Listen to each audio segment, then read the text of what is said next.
Good morning. It is my pleasure to welcome everyone to Career Day 2024. I'd like to offer a special thank you to our Alumni Council who hosts this event for the school every other year. It's a great day, a great chance to connect and engage and think about what is to come. So really, thank you all, Alumni Council. Let's give the members of the Alumni Council a big round of applause and ask them to stand up, please. Please stand up if you're on the Alumni Council.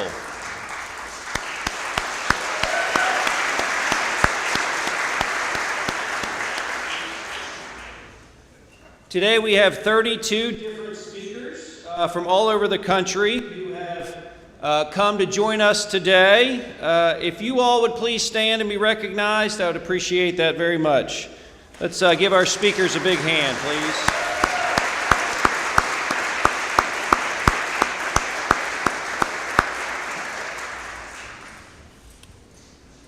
These are great folks who sat where you sat. Charlotte and I were just having that conversation about moving from the balcony to the front row, and part of that Darlington journey and Darlington experience. I know students, you're in for a real treat today to hear from these great and distinguished alumni. And we have a real pleasure this morning to start off with our keynote address for Career Day, and it is my pleasure to introduce today's keynote speaker, Mr. Dwight Hutchins. Dwight is a seasoned professional with a diverse background in consulting, leadership, and education. He is currently a senior partner and managing director at the Boston Consulting Group. His impressive career includes leadership positions at top consulting firms and academic institutions.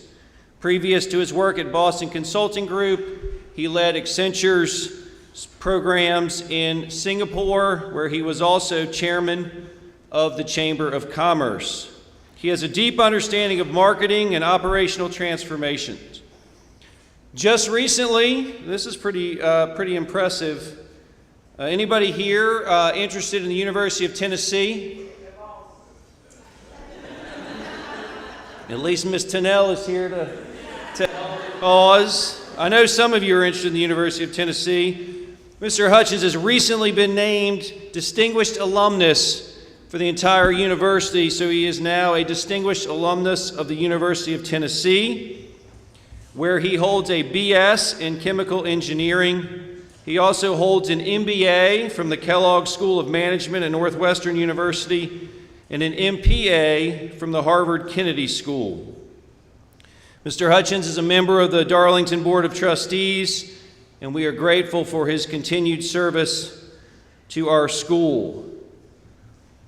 These are a few of his highlights. What you should also know is and understand that you are preparing to hear from one of the most historically consequential students in the history of this school. Mr. Hutchins has been a trailblazer and a game changer for Darlington since the day he set foot on this campus in 1973. We are fortunate to have him with us today to share his story. Please join me in welcoming Mr. Dwight Hutchins.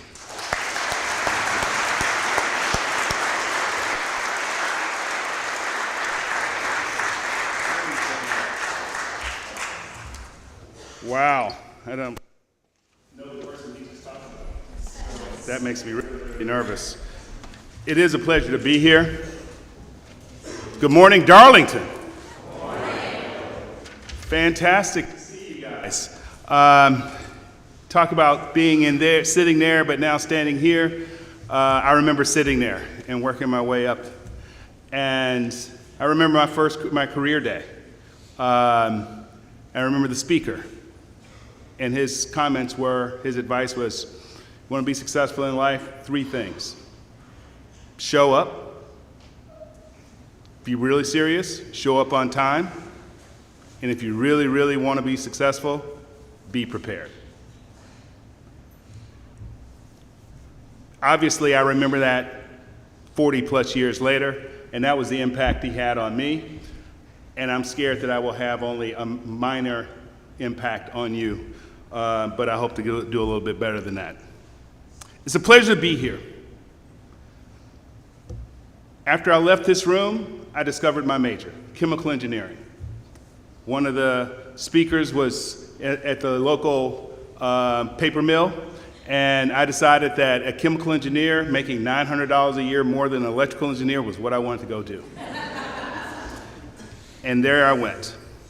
But more importantly, I came here to really make sure that you know how special a place Darlington is and how lucky you are to be here. That if you take everything that you've learned from here, from Darlington, you can go anywhere and you can go everywhere. And I brought proof. 50 years ago, I was lucky enough to step onto Thornwood's campus in the 4th grade as part of Darlington's first lower school class. And especially lucky that while the local public schools were still struggling to desegregate, Darlington's board and leadership took the brave decision to integrate. The year before with Elson Floyd. The next year, Earl Gibson, myself, and Claudia Scott integrated the middle school, the upper lower school, and the lower school. And the school built from there. And I got to tell you that this was 5 years after Martin Luther King was shot. I was just with Andy Young, his chief lieutenant, a couple of weeks ago. He's still alive and kicking. And he's the same age as Frank Barron, who I just sat and had lunch with on Friday. So this is not ancient history. This is current history. And Darlington leaned in, stepped forward, and did the right thing. And I am the beneficiary of that. And I want to come here today to let you know that I am appreciative. I am appreciative. I was a poor kid living with my grandparents. Darlington not only opened its doors to me, it opened the world to me. Brent went and took a picture of the house that I grew up in. I told him I grew up in North Rome and a little bitty house.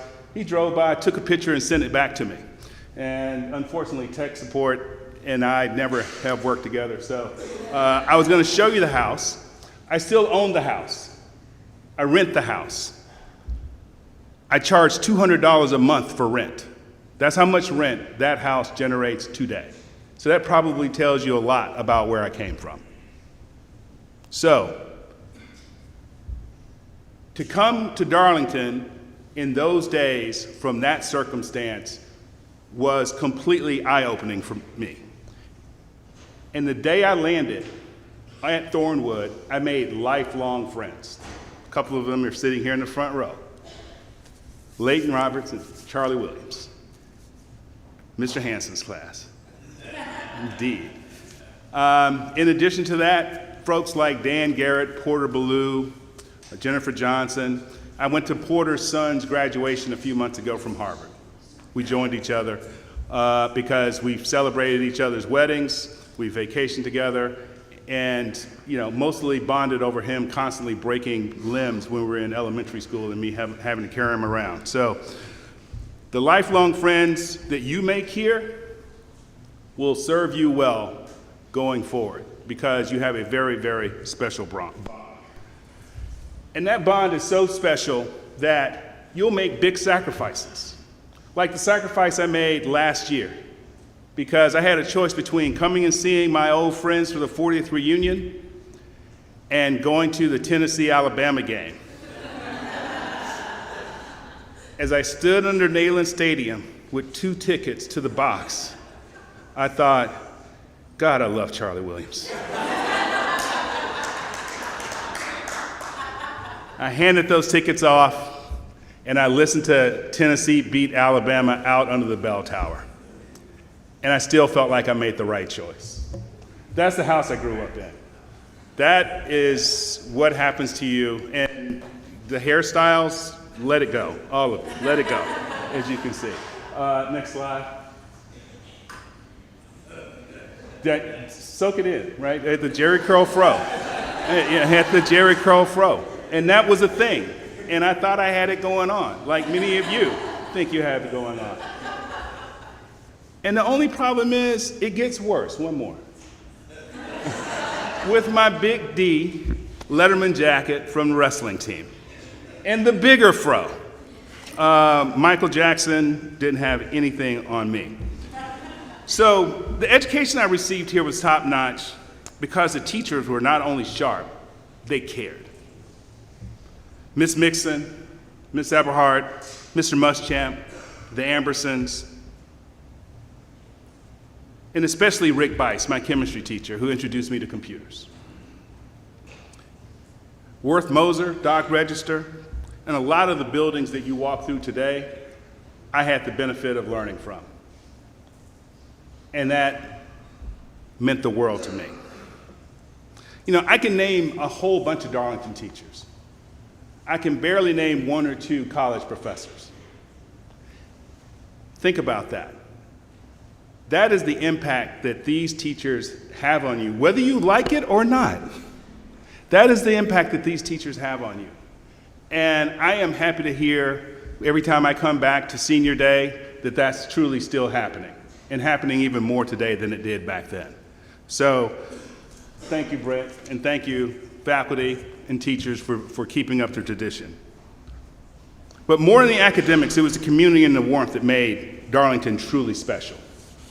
Like I said, I walked in the door 1973 to open arms and a lot of help because I was completely clueless. It was a world beyond my imagination.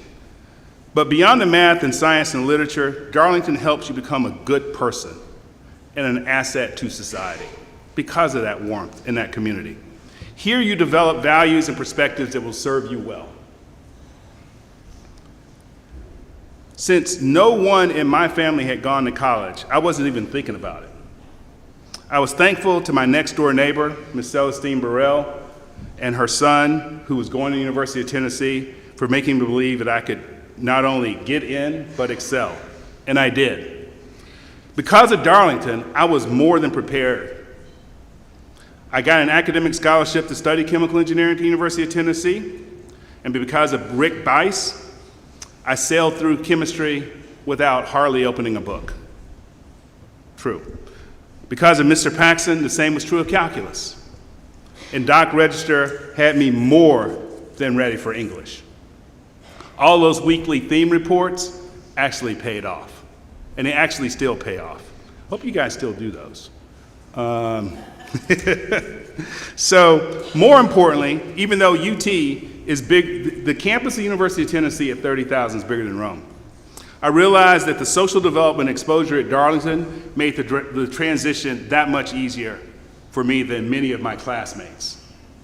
I had the ability to engage and relate to students coming from all over, and that made building new relationships that much easier. It's another skill that will serve you well from now on. After college, I joined Procter & Gamble, the big company that makes Ivory soap, Crest toothpaste, Pampers, Tide, and the products I worked on. Oh, no, these are my good friends. I come to homecoming all the time. I love it. Charlie's there. And there's the University of Tennessee. But these are the products I worked on. Pringles and Duncan Hines cake mix. It takes a lot of engineering to get tons of flour, sugar, shortening, and potatoes from rail cars in the back of the factory into those little bitty cans and boxes neatly placed on your shelf at the grocery store. The machines running, the computers running, the people running, all take a lot of engineering and precision. And I learned a lot. I also ate a lot. And as much as I had fun with that, I decided to go on and go back to school and understand the business of what these products were all about. And so I went back to Northwestern to get a master's in business. Again, I'm daunted by the environment. Lots of classmates from Harvard, Stanford, MIT, and from around the world. And again, my experiences at Darlington set me up for success, especially the writing skills that engineers are famous for not having. I cruised through with the breeze, as well as with social skills that I developed here at Darlington. After graduating, I joined a premier consulting firm, McKinsey & Company. We work with the CEO and presidents of large corporations to develop their business strategies. 9 years after leaving Darlington, I'm in corporate boardrooms, presenting my analysis and recommendations to heads of banks, steel companies, and more. Again, it's daunting. Again, Darlington's secret sauce kicked in. We were able to work in teams, work with people from around the world, and stand up and confidently present your ideas. Does this sound familiar? Does this sound like class? 9 years from Darlington. I definitely didn't get it in a cake mix factory. I definitely didn't get it in engineering school. I got it right here, where you're getting it right now.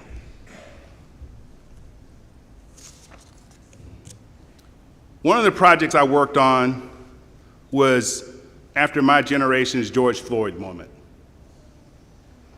The beating of Rodney King led to a massive civil unrest in Los Angeles, and I worked on a team that had to come up with answers.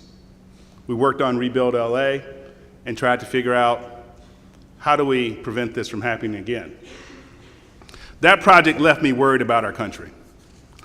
The effects of globalization and technology on people's jobs and livelihoods were combining with social challenges, much like today, to create anxiety and, in this case, conflict.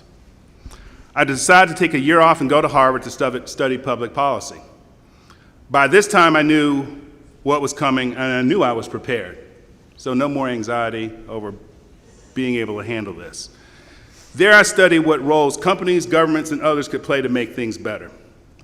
I took a job with another consulting and technology company called Anderson Consulting, a company of 30,000 people, to work on these issues.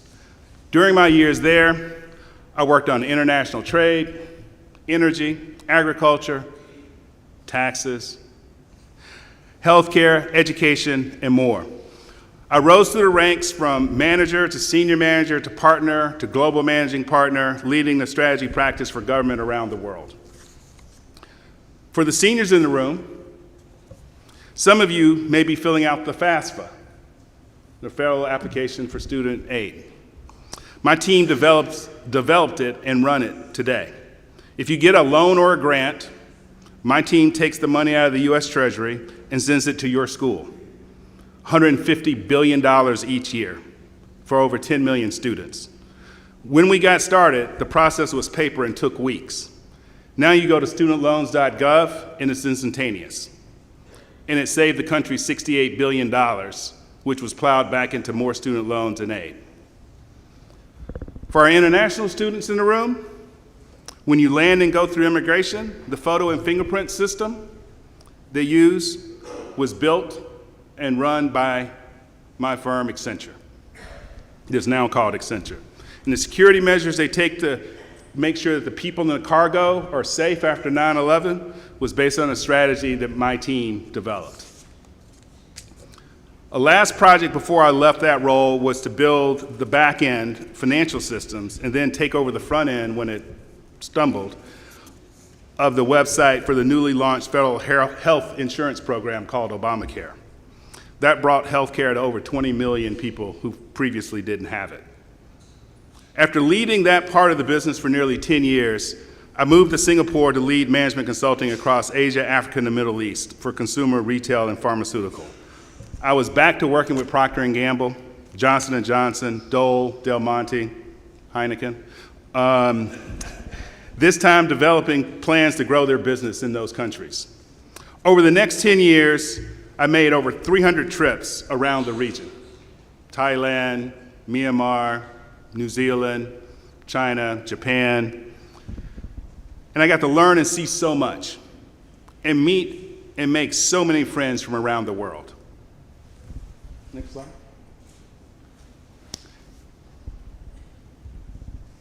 And as Brent said, I also had the chance to first joined the American Chamber of Commerce in Singapore, then I was asked to join the board, and then I was elected chairman for 4 years.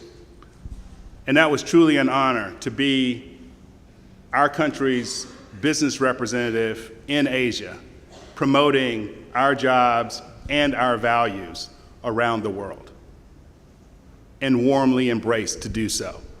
Being able to engage other government officials, Singapore Prime Minister among others, gave me a chance to see how important it is that we stay engaged with the world, and how important it is that we work together to make life better for everyone. And indeed, I saw that happening as I was moving between Indonesia and Thailand and the Philippines, how American products were making the daily lives of Filipinos and Indonesians better, and how by selling them those products, we were creating jobs back in Cincinnati. So that was a great benefit. And of course, I felt at home doing this because I had grown up this way, right? By the time I got to 9th grade, I had friends from the Philippines, Nadim Feroz from Iran. You know, again, a little kid from North Rome, you know, meeting folks from around the country, around the world, was truly, truly special. While it was an amazing place to work and live, a super important event happened that brought me back to the US. My daughter finished high school and was going to college in Boston. So, much to her horror, my wife and I decided to move to Boston too. It worked out well, although I didn't live up to my promise of moving into the dorm next to her. I can see it. I'm very close, not that close, 20 or 30 minutes. With the move, I decided to retire from Accenture, that we had grown from the 30,000 people when I joined to 750,000 people when I left, to begin teaching at Northwestern, back at my old business school, Kellogg, which I do today as an adjunct professor. I then got pulled back into consulting by the Boston Consulting Group as a senior partner and managing director.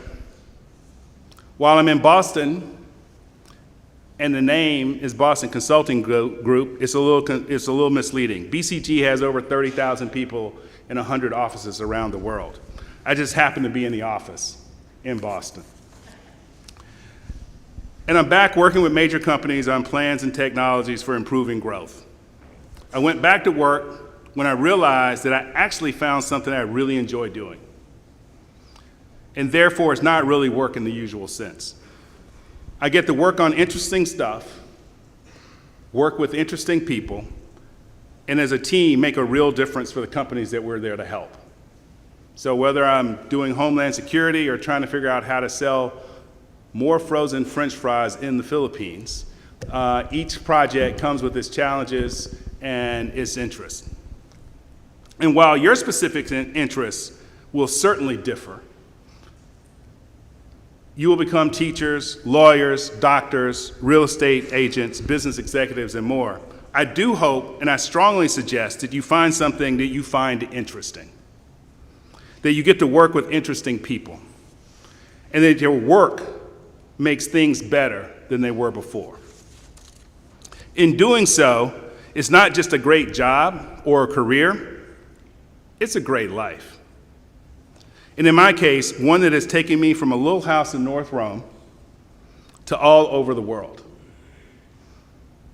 At the senior dinner last week,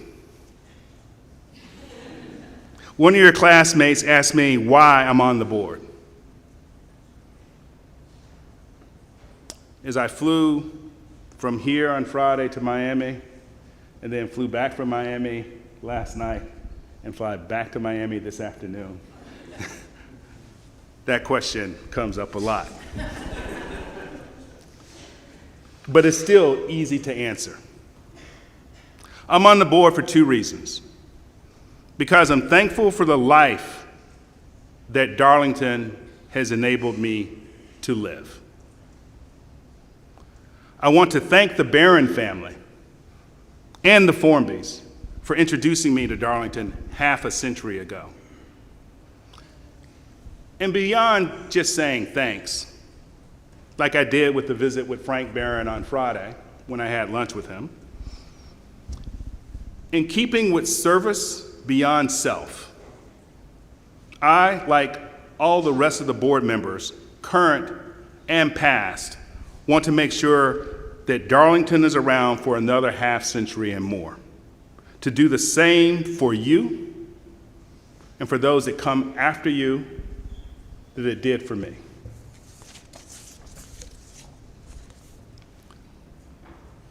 And now I come back to where I started. It's all because of Darlington.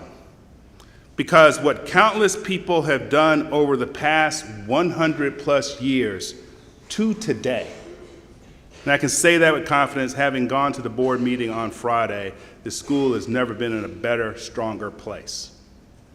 It's not perfect.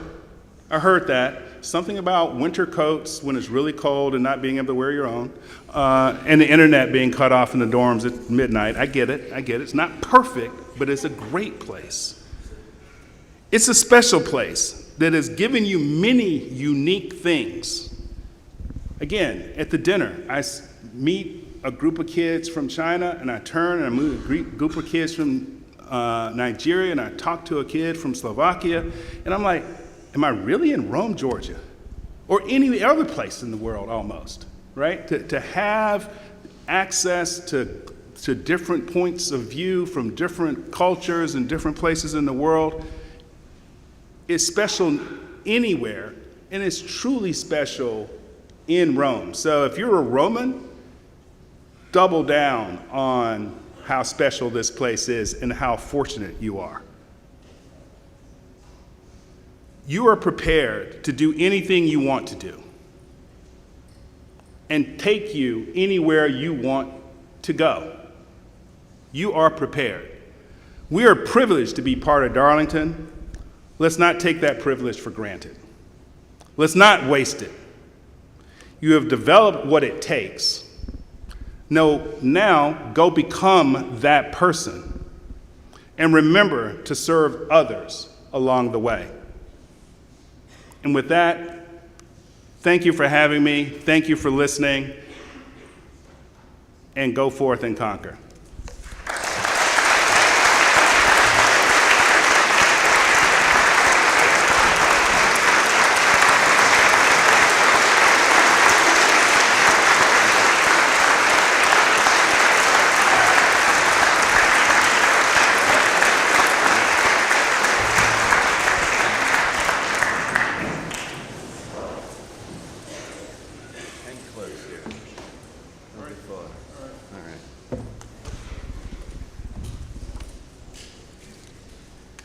Let's give Mr. Hutchins another round of applause if we could.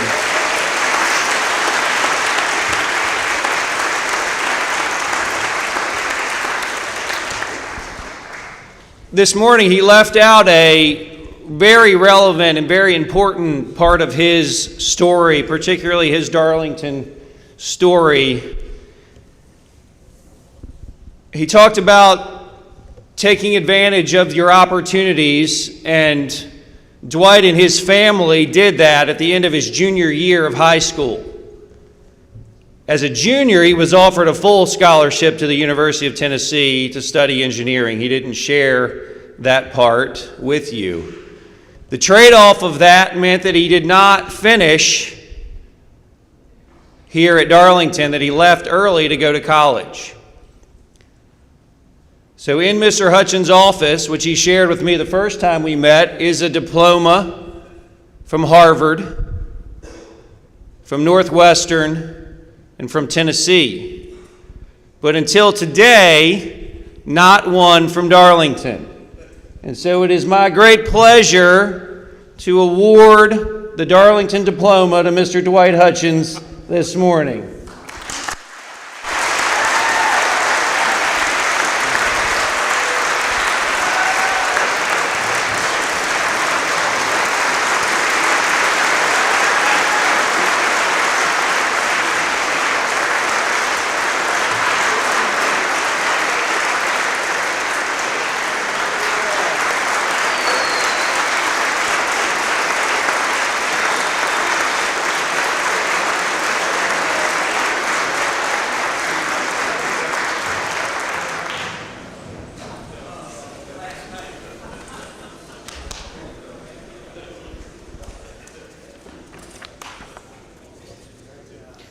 Thank you all for your attention this morning. I hope you enjoy the rest of Career Day. Again, to our speakers, thank you for being here. Students, if you're not sure what you're supposed to do, your schedule is on your student page. Just find the Career Day link. Please be on time to your first session. You've got a few minutes between now and then. It's always my pleasure to say, seniors, lead us out.